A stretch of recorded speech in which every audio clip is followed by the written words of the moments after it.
Hello, everyone. Welcome back to Streaming Media Connect 2023 and our panel, Edge Your Bets, How to Maintain 5 Nines Delivery to a Global Audience, sponsored by Tag Video Systems. We'll begin our panel in just a minute. First, a little busy work for all of us. As Steve posted in the chat, the first attendee who correctly identifies the track and the artist that was just playing during our walk-up music, although none of us are walking, so it's odd that he would call it that, can win a $50 gift certificate from Amazon, courtesy of Streaming Media Connect.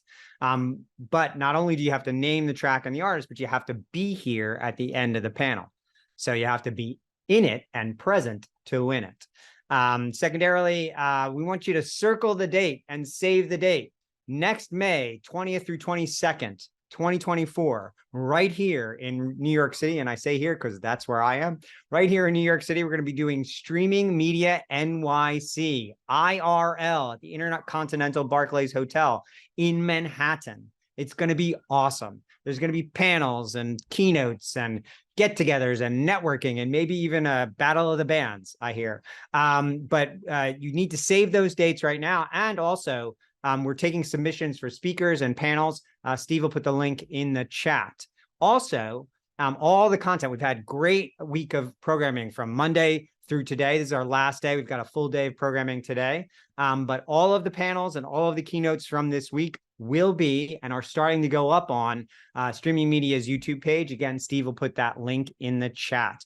Also, really important, if you want to chat with each other about what's going on the panel, great, do that in the chat. Also, look there. Steve's going to put links for LinkedIn profiles and other content that's brought up during the panel. But if you want to ask the panelists or the moderator a question, that goes into the Q&A. Q for questions, A for answers. So chat in the chat, questions in the Q&A. And without further ado, let's get to our panel. Edge Your Bets, How to Maintain 5 Nines Delivery to a Global Audience, sponsored by our great partners at Tag Video Systems. And let me bring to the stage Mark de Jong, chair of the CDN Alliance. Hey, Evan. Great to see you here. Yes, thank you very much for the introduction, Evan. I have with me Michael from DAZN, Michael from Tag, and Bob from DAZN in regards to the 5 Nines. I would like to welcome them here and dive deeper on this topic from both sides, so both from a content provider side as well as from the vendor side.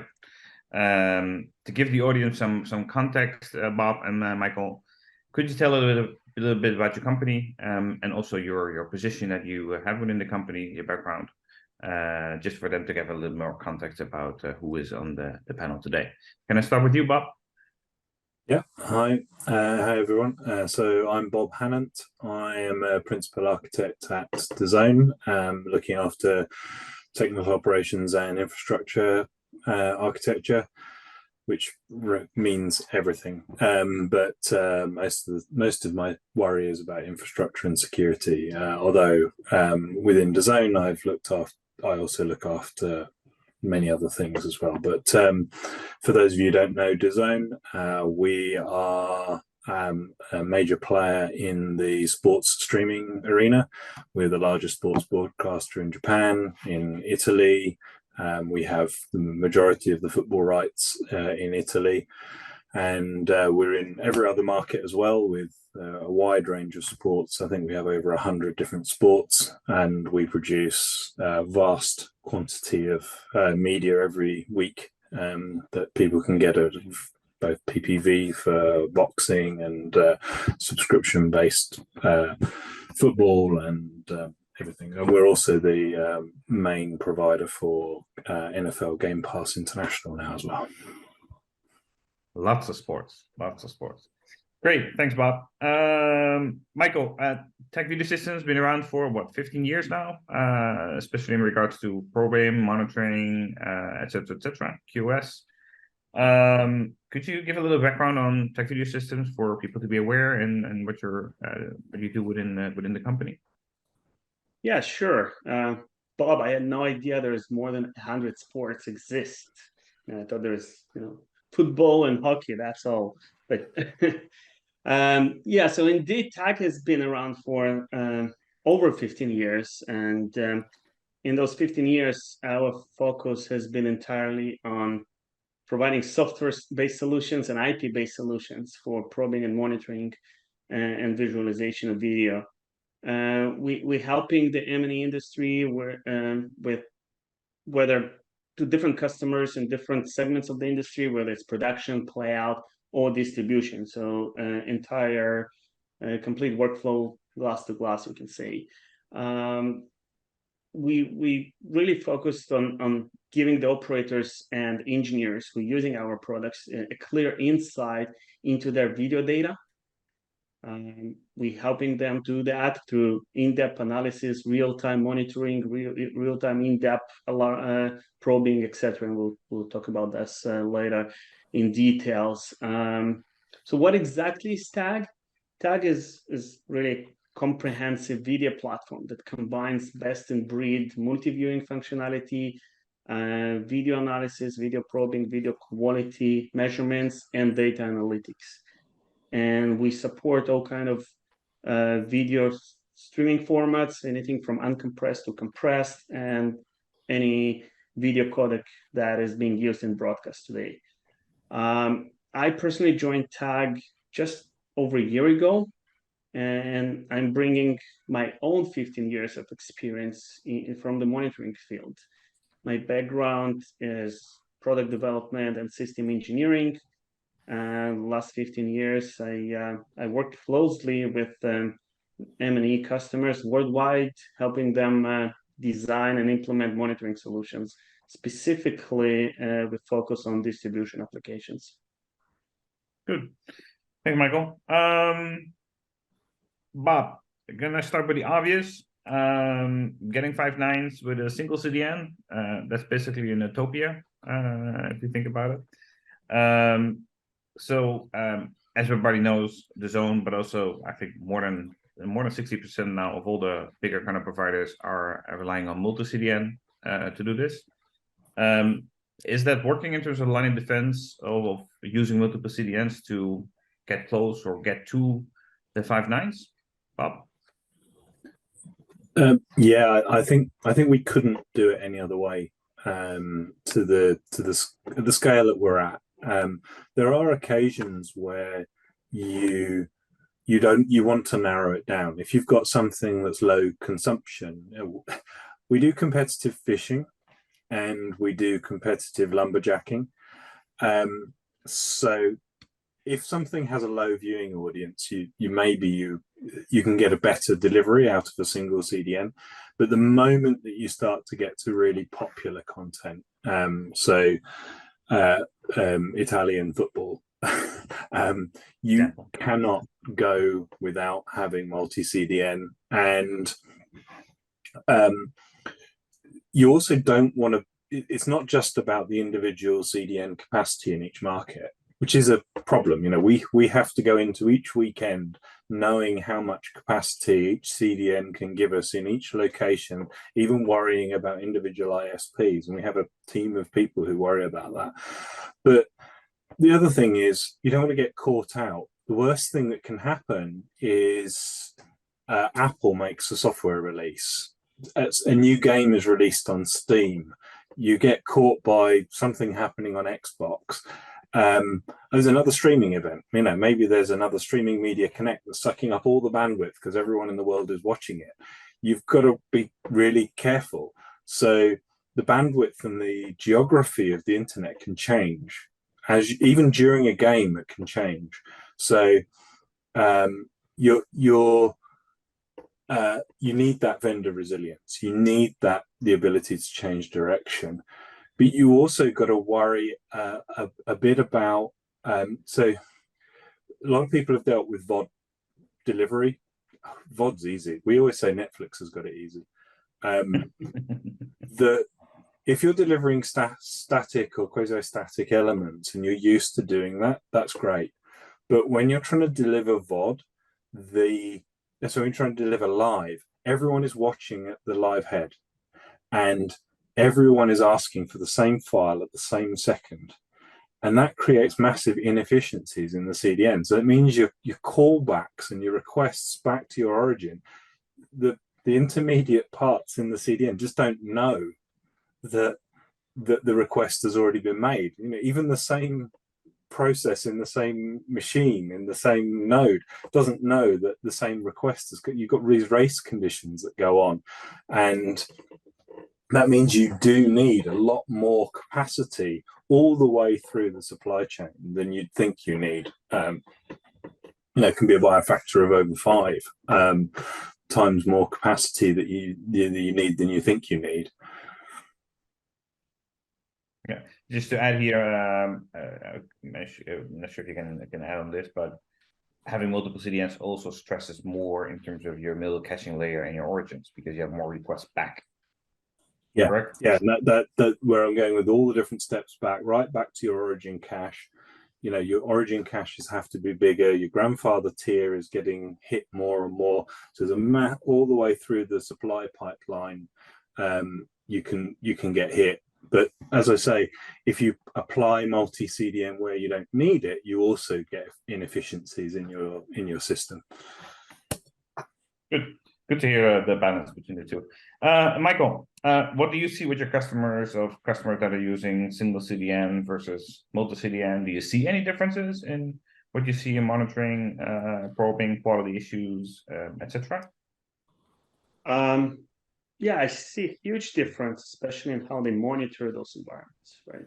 Having a single CDN may seem, you know, it's cheaper, it's easier. You have one vendor to deal with, you have one contract to deal with, but there is huge caveat in this, because one CDN goes down, you're in big problem. One CDN may be good in one geographical location, not another one. Spikes in traffic that Bob mentioned. So all those challenges, and you need to be aware of that. So really, the importance is in the tools that you're going to be using to monitor those CDN, measure, estimate the capacity that you can get from that. And that's how you can get to the 5 nines that everybody wants to be at. So it all comes down to using the right monitoring tools, and also setting the right KPIs to measure. You have to define a strategy, what KPIs are important and what are less important, and how you're going to get those KPIs in real time. So, for example, you know, content availability is one of those KPIs that can tell you, you know, which CDN is better at every point in time. Latency, things like latency or accessibility, another good example, very critical KPI. That really can help operators to decide and make real-time decisions on switching from CDN A to CDN B, or maybe using both at the same time. So from our experience, you know, customers require a lot more data about the performance of their workflows so that they can make the right decisions. It all comes down to KPIs and data. Good. Thanks, Michael. Now let's dive a little bit deeper into the live element. As Bob mentioned, live is a little bit different than doing VOD. Live is more difficult. I think the ones that are in the media space can agree with that. That's a little bit more difficult because there is no room for error. There are examples here of companies that did VOD, like Netflix, for instance, that tried to do live when doing live and found out it's a little bit more difficult than they expected it to be. What are important elements to think of apart from the multi-CDN part, right? Just one, doing live events that are important to take into account as part of that. Can I start with you, Michael? Sure, and you're absolutely right, pointing out that VOD streaming is not same at all as live streaming. That was correct before the CDNs existed, or the video was transmitted through CDNs, and it's correct still. I learned it that way. I came from a company that dealt with live streaming. We got acquired by a company that was specializes in VOD workflows, file-based workflows. So I think I have a good understanding of the big differences. And in live streaming, as you mentioned, there's just no room for mistake. If I have to choose like my top 3 differentiators from pure distribution perspective. One will be the latency. In VOD, there's no such thing as latency, scalability, and of course the quality assurance. How do you make sure that you're delivered the right quality of video? So to ensure that live streaming works smoothly, real-time monitoring is a key. In VOD, you can prepare the files, do the QC checks, and then real-time is less important. But you need to know exactly what is happening with the streams at every moment. If something starts going wrong, you need to catch that fast and fix it even faster. That's critical. So in terms of scalability, live events, especially sports, they can be huge and unpredictable spikes in viewership. Can start from 10 viewers, grow to 10,000, and maybe even 10 million, and you don't know how many users you're going to have. So that means you need a really flexible setup, real-time performance measurements, and that can quickly identify those bottlenecks and do the switching decisions. Latency is the other one. Always go back to latency because I think it's critical in live streaming, especially for sports. And we have all experienced bad consumer experience situations where, today information flows immediately. You get the news pop up on your phone right away when it's happening. You know exactly how the match ended even before you can see it. So our customers invest a lot of efforts in reducing their streaming latency and ensuring it stays low. And TAG is helping them to, measure those latencies and make those decisions. TAG just recently rejoined the Streaming Video Technology Alliance, SVTA, to help with the identifying what the best methods of measuring latency in live streaming. The SVTA has published a number of papers on this subject. That was part of that work in the past. And soon we'll have a cloud-based test environment to test real live use cases for low latency streaming and measurement. And the last part is, as I said, is the content quality. The quality of the content itself, like not necessarily how it's being delivered, but the quality of the video, the audio, metadata that goes through the streaming platforms.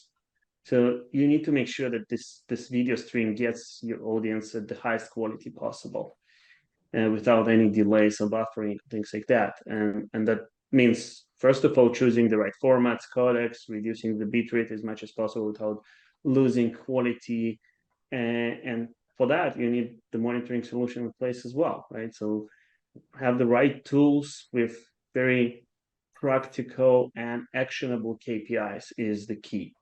For example, quality degrades. You want a monitoring tool that can tell you exactly what happened, point you in the right direction, and also help understand the root cause of that. Not just tell you, the quality dropped from 5 to 3. Okay, but that's not very actionable. So you want some actionable KPIs and actionable alarms that will point you to where the problem is. Hey, Michael. Bob, from your experience, and this is, you guys do hundreds of live events, channels across the globe, all kinds of different infrastructures, all kinds of different sources. So could you tell a little bit about what you think is really important next to the multi-CDN part itself, in terms of making it resilient to the end users? Yeah, so I completely agree with everything Michael said, but to put also outside of the video chain, or the direct video chain, you really also got to think about stampedes. There is, so I'll say, there is nothing worse than the anger of a sports fan who isn't able to watch their content. Right?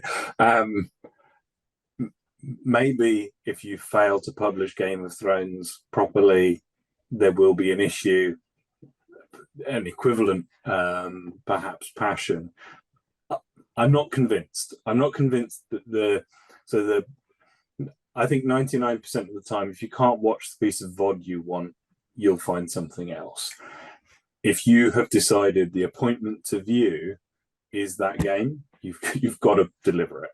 And one of the biggest challenges, you can get the CDN infrastructure lined up and you can get the video chain sorted, but stampedes on your APIs, stampedes of trying to get CDN links, stampedes of trying to get DRM licenses.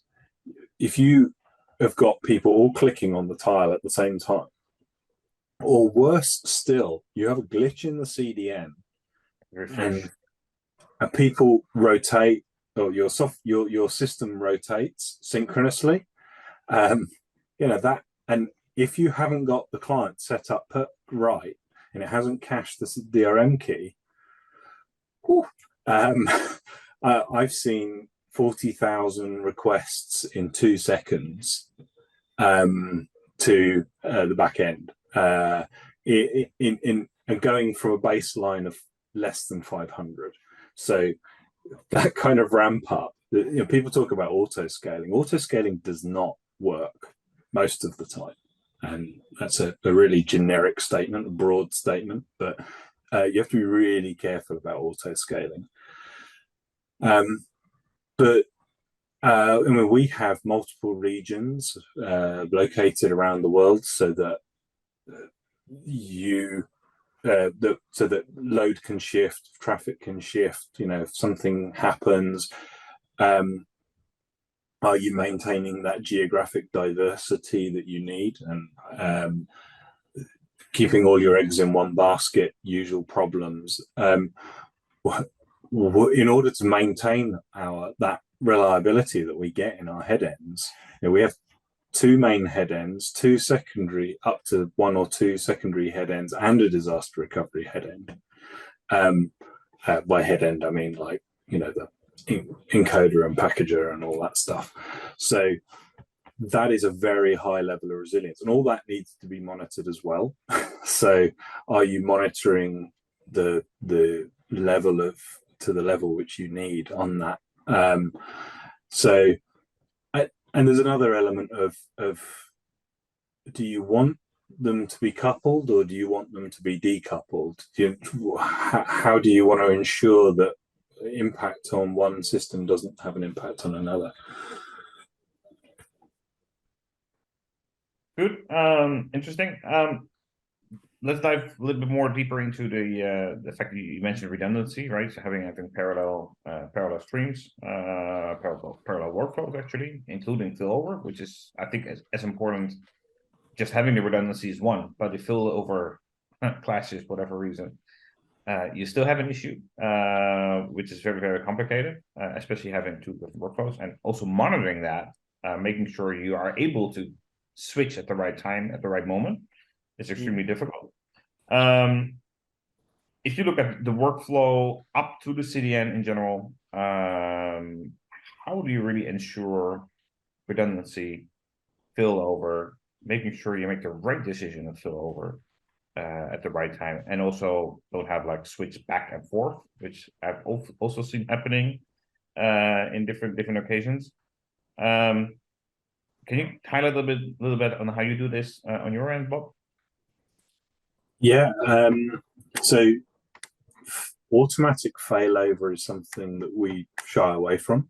It is something that you can have, but as you said, you've got to be really careful about oscillation. So if you end up in a flapping situation where you're going backwards and forwards, you really don't want to do that. But if you build resilience into your design, for instance, you have highly resilient connections, you don't get that, because what we're talking about when we're talking about flipping sources, you want to avoid that. But up to that point, you've made sure that even if there is a failure, it's resilient in itself, so that it doesn't have an impact. But I come from a traditional broadcasting background. I used to work at the BBC and other places where we could have, even the analog era, we could have failures that you couldn't even see. less than one frame of glitch, because things were timed and carefully synchronized. We don't really have that so much in the cloud world. We do a lot with timing to ensure that time is synchronous through things, but the head-end vendors have gone away as we've moved into the cloud from supporting synchronous head-ends in diverse geographic locations. But actually that message is getting through now to some of the vendors that we would like synchronous head-ends in the cloud, which then comes back to the other problem of how do you avoid coupling? So one failure in one location affecting the failure in another location, you want to avoid that. But if you're synchronizing, they're inherently coupled. But also, as you get that high geographic distance, how do you ensure that synchronization is real? How do you ensure that the definition of time is the same?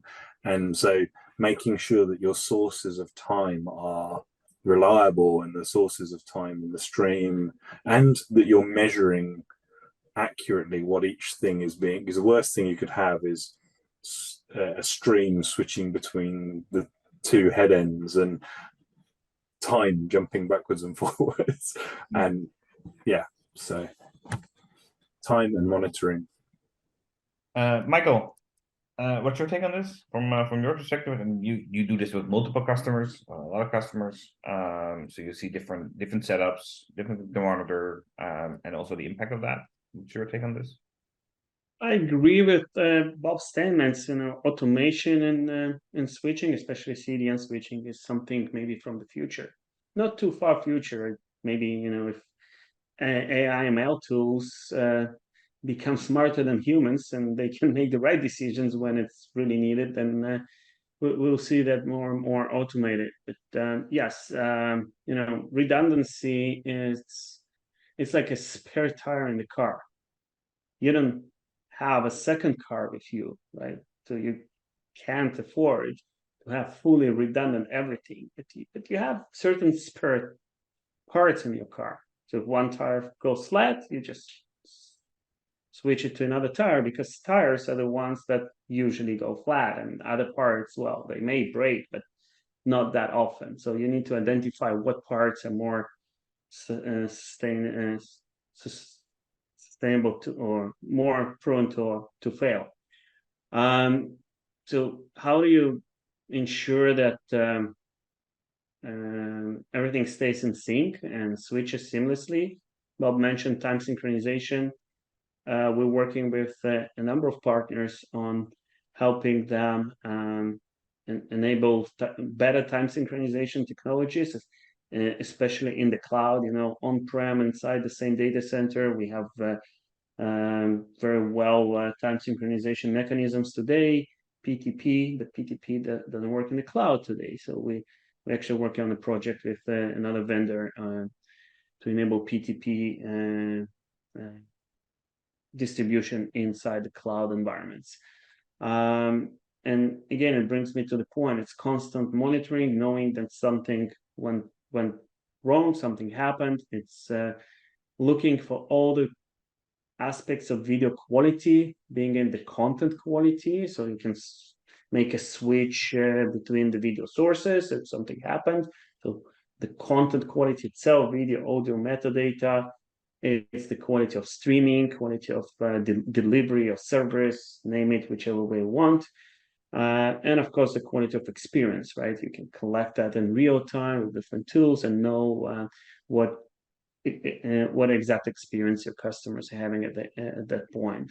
So when monitoring tells you something and it alerts you immediately, it's like a sensor in the car, right? Everybody hates this engine yellow light in the car, but everybody needs that, because if something fails, you want to know about it. There's a number of different technologies in place to help with seamless switching. And yes, you need to have them all the streams time synchronized and have the right timestamps in the streams. Things like EBP at some point, or even standards like SIMT 2064 for fingerprinting. we're using that standard to help identify the exact same video frames, regardless of the video format, resolution, bitrate, etc., across 2 different video streams, and that can help with the seamless switching as well. That's interesting. That's an interesting one, actually. I did not know that one. Very interesting. Let's dive redundancy in general, right? If you look at workflows, it's not just having 2 redundancy paths and be able to switch over.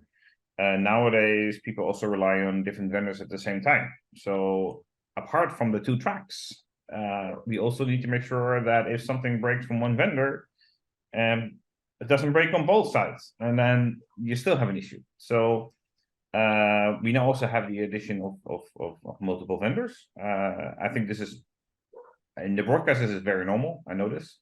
In OTT is still a lot less normal. Let's put it that way. I know DAZN is pretty much focused on this, but it also adds more complexity, right? Having more vendors that you need to monitor, and how do you monitor and making sure you get the same type of results and not comparing bananas with walnuts. Those are difficult things additional to this. If you look at this particular thing, Michael, how do you look at this from a monitoring perspective? I know you guys monitor a lot of different capabilities, but how do you handle this, knowing that there are also multiple vendors in place? Sure. I hope you don't compare bananas to nuts. You should compare bananas to maybe organic bananas, right? Because you want to back up with a similar system, and there's a lot of different vendors, right? But the biggest hurdle is the integration. For us specifically, as the vendor that has to deal with a lot of different formats, protocol interfaces, and even the same protocols, HLS and MPEG-Dash. I've seen so many different proprietary implementations. Nobody follows the standard. They think, okay, the standard is some recommendation, but we're going to do it a different way, especially in MPEG-Dash. That's like a wild west there. So getting all the systems to talk to each other and share data smoothly is real headache for us, because we as a monitoring solution, we have to stay agnostic to which vendor we're monitoring.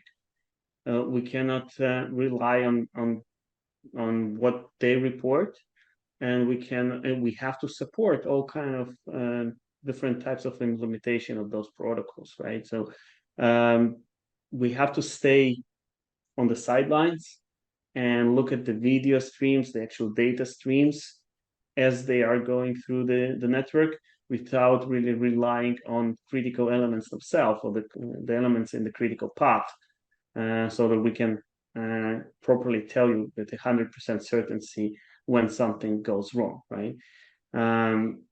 We have to be like, a medical doctor that doesn't trust 100% of synapses that they get from the patients, because the patient may define the pain they have, but that's not exactly pointing to the right illness. So we have to be able to understand the different aspects of that, and from the different vendors. With that said, interoperability is extremely important to us as a monitoring vendor. And for that reason, TAG has been participating in many different interops in an industry, sometimes with 20, 30 different vendors at a time. We're also very active in various standard bodies and technology alliances, so that we can make sure that we stay up to date with the technology and the challenges that every vendor is having.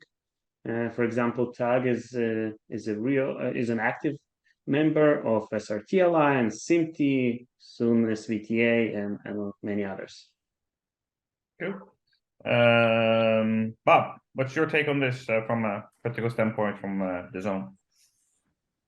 Yeah, I think one of the things that there's a little sadness in DAZN that we don't have is a single pane of glass. I'm sure many people would think that that would be probably an easy thing. But actually, when you want to view everything, the chain is quite long, and so we make extensive use of tag monitoring, both in the physical world and the virtual environment. We use Conviva for client monitoring, device edge monitoring. We have our own stream debug system that we've built for logging playback interaction, and we also have our own probe systems throughout the network, bought from various vendors. One of the and that gives us a great visibility, and different teams can have the visibility that they need of the things that are important to them. Ultimately, the biggest issue is probably the fact that, you know, no two packages and encoders and the like are the same. The good thing about it is that actually, once you've configured and built an encoder and a packager and a CDN, behavior is pretty static. You know, unless you're, it's only when new releases come along that you've got to kind of check things. So having robust UAT and acceptance testing and quality assurance testing through the system, but also having good monitoring. So if something unexpected happens, you're going, oh, you know what, that doesn't look right. No, that's not within the house format. That's not within the bounds of the measures and the things we've set. You know, that KPI has gone up or has gone down, and as long as you can drill down and be able to measure that, that's great. One of the worst parts, though, is if you get alarm fatigue or measurement fatigue, and you can lose stuff in the noise. So if you've got too much going on, you've got to be really sort of careful to make sure that you're setting your thresholds right, and you're setting your alarms right, and you've got people who also understand what's going on, because it's too easy to be triggered by just seeing a number going up, when actually that might not be a problem. Do you think, as a side question, do you think, are there already enough standards in this space to do this properly? Or do you think that we need to do a lot more in the standardization area to make this happen? I don't know. I think the problem is you're talking about three different worlds in effect. You're talking about a media supply chain, a head-end encode facility, and a distribution end, and they're very different needs, and they're very different wants, and they're very different ways of measuring things. I think and to say when they're about single pane of glass, there are a couple of vendors who do that. We don't have one, but it's also a really big move. So one of the biggest things is, if you do have, say for instance, client measurement, you can't move vendor. I mean, re-establishing KPIs, but it can take, I mean, we have a view that it is like a multi-year project to change the way in which you measure client metrics, which I'm sure to many people sounds horrific, but you know, we have 30 different players. We have something like 3,000 different devices registered, and that's not consumer. You know, that's the number of different user agent strings and things we've seen from devices. So any change to how you measure things is, at least all it's doing is saying, can I trust it?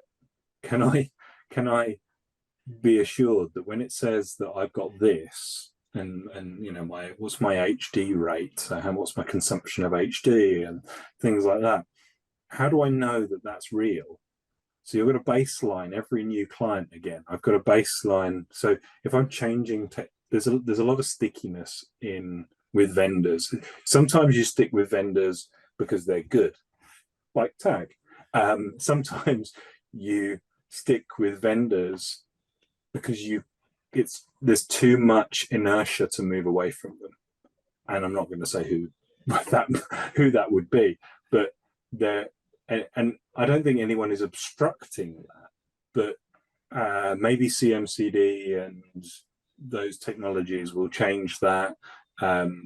But there's also got to be adoption, and there's got to be the tools and the ability to kind of, so even if we come up with the standard, getting everyone to adopt that and agree to it is not necessarily easy.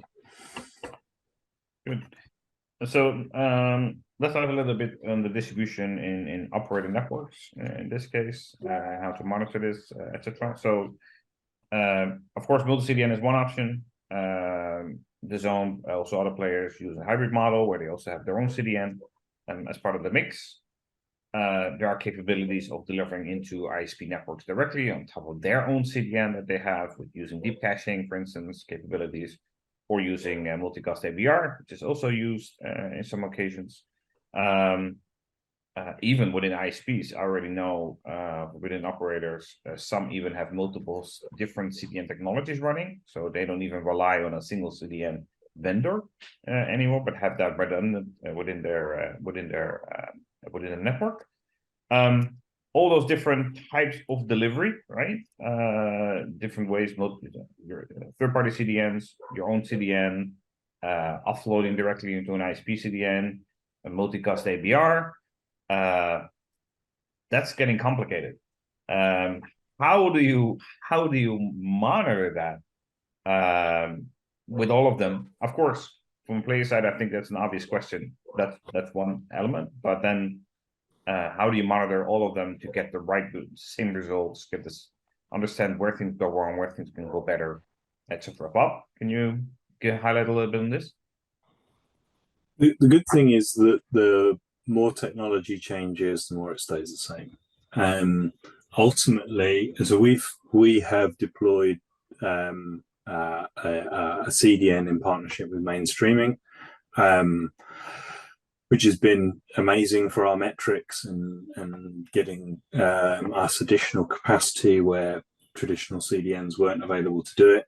We work with ISP CDNs, Telecom Italia, and other partners. We've also implemented multicast ABR, which has been fantastic for offloading traffic, and the ISPs absolutely love it because it means we can take terabits a second off of the network. But it also provides, MABR also provides great user metrics back, and ultimately a lot of it comes down to user metrics. If the customers are experiencing a good quality, then you can put probes through the network and artificial probes to synthesize requests against CDNs, but that doesn't even necessarily always represent the customer. Mm-hmm. And so there is no real user metrics are the ultimate endpoint for. So our Conviva stats show us what the experience that the customer is having largely.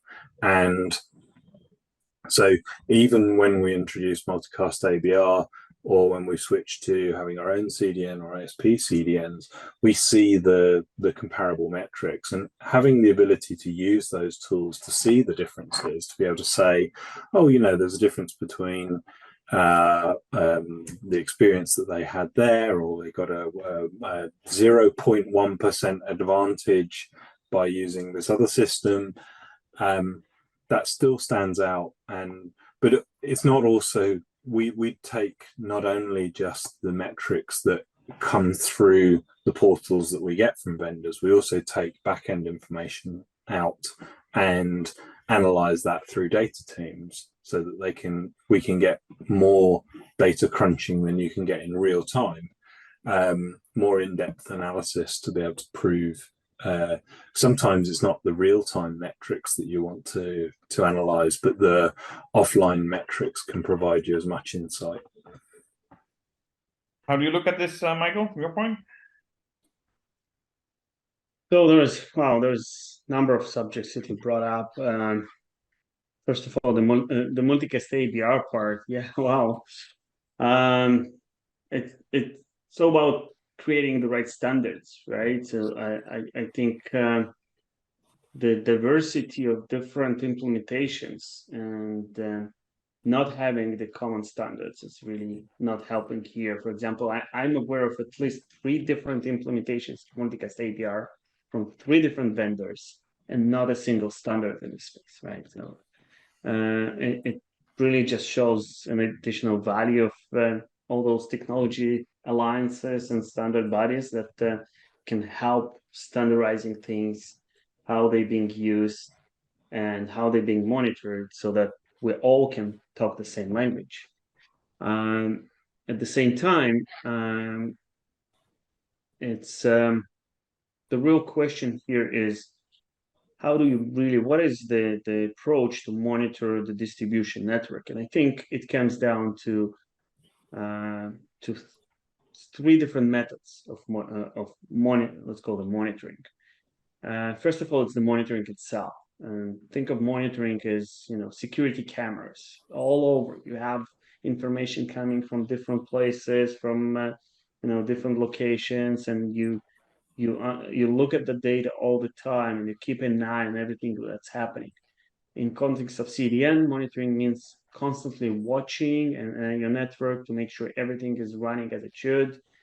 It's also being able to visualize the video, actually see that in your own eyes, and get a visual confirmation of what is happening from all the locations where it's happening, or even locations that relevant to that specific video stream. The second part is the probing. So monitoring on one hand, probing on another hand. Probing is more of a proactive method. It really involves like an active or proactive or synthetic testing of the network for potential issues before they even happen. So that means simulating traffic to see how the video and the infrastructure can handle the loads, checking the different parts of the network, and to make sure that they really can work correctly. And of course, the third part is the quality of experience. It's all about the viewer experience, how viewers experiencing that. Is they're getting the high quality video? Are they getting fast start or buffering, right? So tools like Conviva, ANPA, Max, and others, they're really great for this type of applications because they're closer to the consumer, they're on the devices, and they can give you the best indication of the user experience.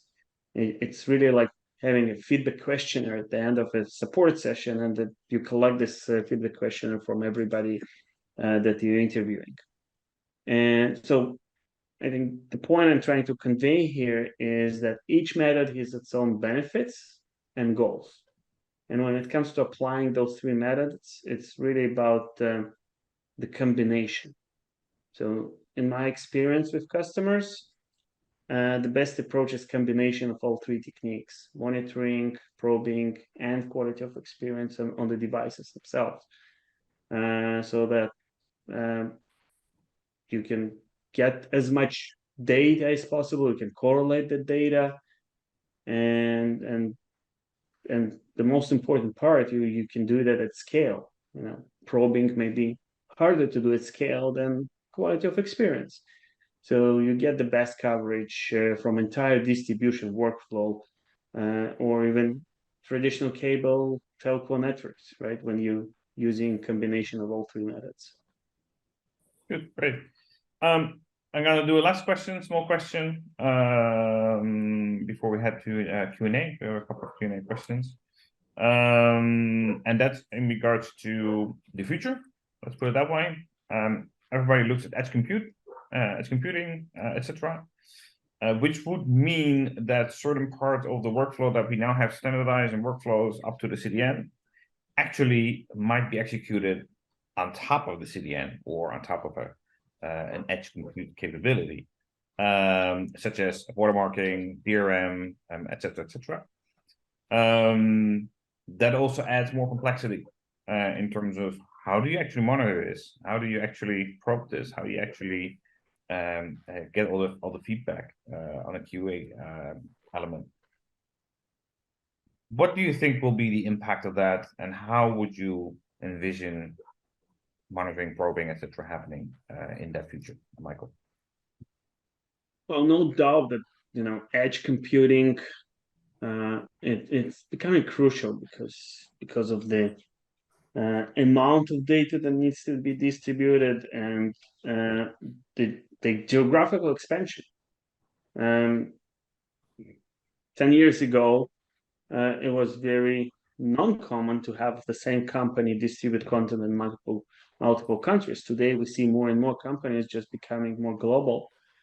So why it's more crucial? Well, because keeping an eye on it's not on all of those edge devices. It's not like just focusing on your centralized and in most cases fully managed network.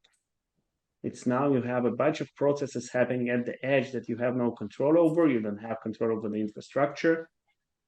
And that means that we're going to need more sophisticated, but also lighter monitoring tools. You cannot afford to have a big, heavy probe sitting in every edge location and doing the work that it used to be doing at the head end with 1,000 streams at the same location. So you need to scale down and be able to scale up if needed as well. So it's more about the backend technology, the cloud native technology, the containerization, microservices, and all those things. But also supporting distributed architectures, so that we can get a clear picture from all sides of the network and all the edge devices. At the same time, with more probing and monitoring comes a lot more data, tons of data. We see that every time.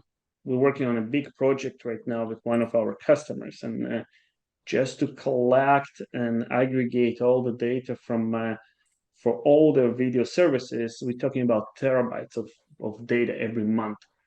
It needs to be stored, it needs to be processed, but it also needs to be accessed for analysis. So I do believe, and I strongly believe that we'll see more AI ML driven applications to deal with those amounts of data. And I also strongly believe that AI ML is no longer just a technical term to define some geek using ChatGPT, right? It's really becoming a very strategic objective for a lot of customers, a lot of vendors and service providers, and it's going to revolutionize how people do using monitoring and video streaming distribution. Good. Bob, do you have a small comment on this from your side? Yeah, I think there's sort of a in my opinion, edge compute that we are using. I won't say too much because a lot of the stuff I'm doing in edge computing relates to security.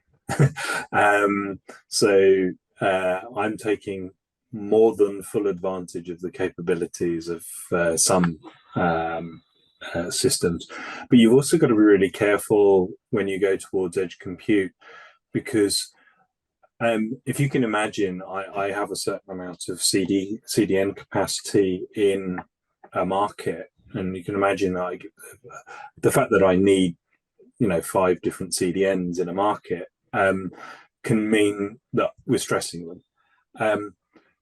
There's 2 sides to that. One is, how do you do multi-CDN edge compute? Because every CDN has a different way of doing edge compute. Had those discussions already, Bob. Believe me, I'm implementing some stuff that runs on every CDN we deploy. So you can imagine what my year has been like. And I also, how do you ensure that when you do that, you don't impact the delivery experience? And how do you ensure that you're not impacting the delivery experience? To Michael's point, if you're not aware of the impact of anything that you implement that might introduce latency or might introduce an overhead in compute. And like one of the things I'm worried about, some people are saying, well, put DRM encryption at the edge and personalize the DRM encryption. scale. What crypto load is that putting on those nodes at the edge, and can they handle not only delivering 100 gigabits per second per node, but can they encrypt at 100 gigabits per second at that node, as well as doing TLS for the HTTPS? So, but also I tend to think of edge compute. I'm changing what I think edge compute is. I think edge compute is serverless, and serverless to me is not containers. Serverless to me is practically stateless components that are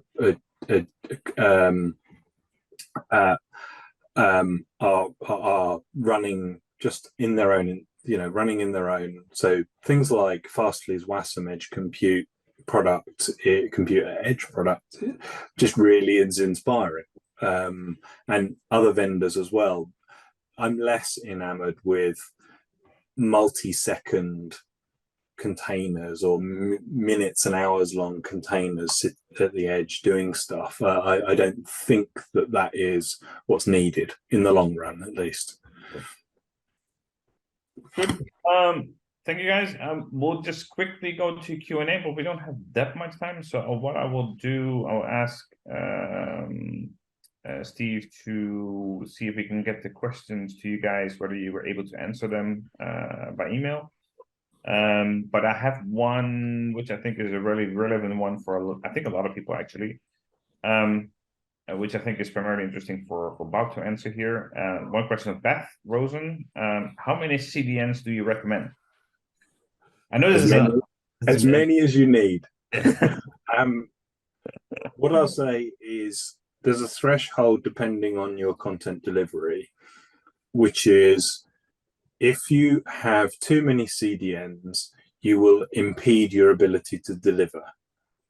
And we've seen this absolutely. So I think, without giving away, if you have below a small number of tens of thousands of streamers on a market in a particular locality, as that number drops below that into kind of single digits, you're going to be single digits per locality.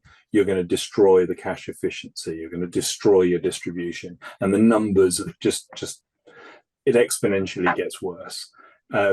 So spread yourself too thin, and things go wrong. And but then overload it. So you want to maximize your CDN usage. So start with 2, and then you can play each other off and get a better deal, which some of the CDN people on the call wouldn't like to hear. But if you can play vendors off each other, yeah. If you've only got a single vendor, you haven't got a commercial leverage. Good. I'm gonna give it back to Steve or Evan for next steps. We'll try to get those questions answered through email or otherwise. Thank you very much. Great job, Mark, for moderating. Thank you, panelists, for a really informative and important conversation. I want to thank Tag Video Systems for sponsoring this panel. Couldn't have happened without you. And I want to congratulate Beth Rosen for getting the song and the act correct, Birdland by Weather Report. You'll get a $50 gift certificate courtesy from Amazon, courtesy of Streaming Media Connect. There's another panel in just about, there's a panel later today that I'll be moderating at 2 o'clock. Actually, there's a tech talk at 2 o'clock. So check that out. And then at 4 o'clock, I'll be moderating a panel on niche and narrowcasting providers on FAST and OTT with a great slate of panelists. So we'll see you soon. And remember to check out Streaming Media Connect's YouTube page for all the panels and all the speeches from this week. Thank you, panelists. Thank you, audience. Talk to you soon.